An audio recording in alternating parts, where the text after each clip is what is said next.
Range bonatu dimata Gani behe adutu mulata Jimmitito Zamzamatu Hasham salamata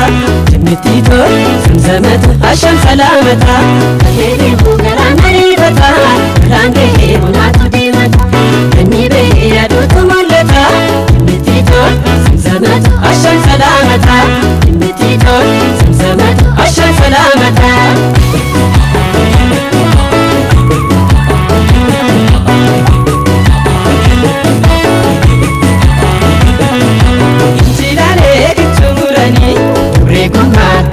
Sani jalati sini arumani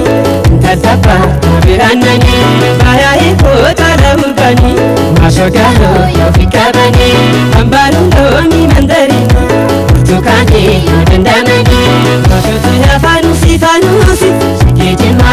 tomiguma simaleka mirashagani mashotu yafanusi fanusi shikijima turiguma simaleka mirashagani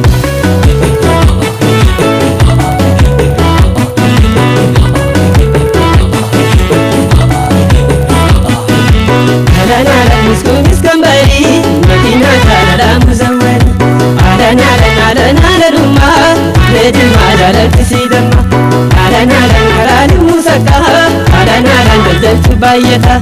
alana bisku jalalati alana garan ko forata alana kunchila liboro alana dole darare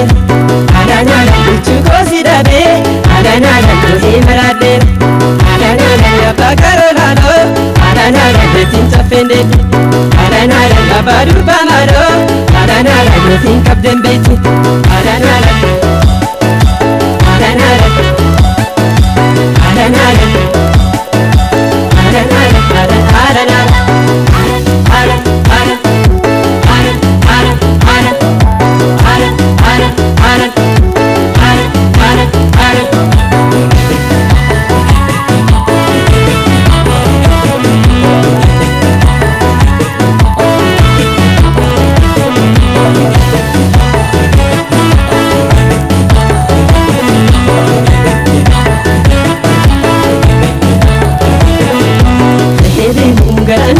Range bonatu dimata Gani behe adutu mulata Jimmitito Zamzamatu Hasham salamata Jimmitito Zamzamatu Hasham salamata Kahiri hugara maribata Range bonatu dimata Gani behe adutu mulata Jimmitito Zamzamatu Hasham salamata Jimmitito Zamzamatu Hasham salamata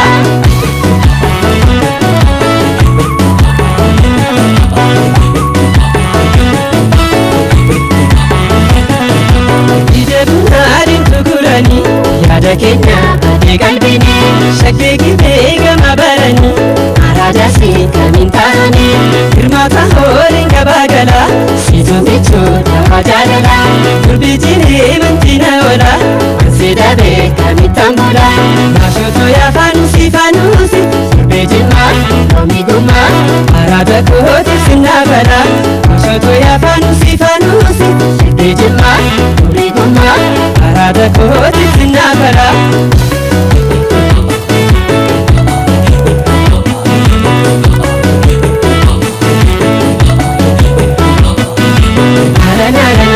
alan safa ringi gabu mararrafa alan safa ringi gabu mararrafa alan chima alan chima dawata alan sittima alan kobat alan solori andante alan suka jalat alan sukna hagodu alan murmake jalat alan agarolo yase alan fachi sakalbi alan borun sitasase alan sidapsi sakalbi alan safa rinni gabu mararrafa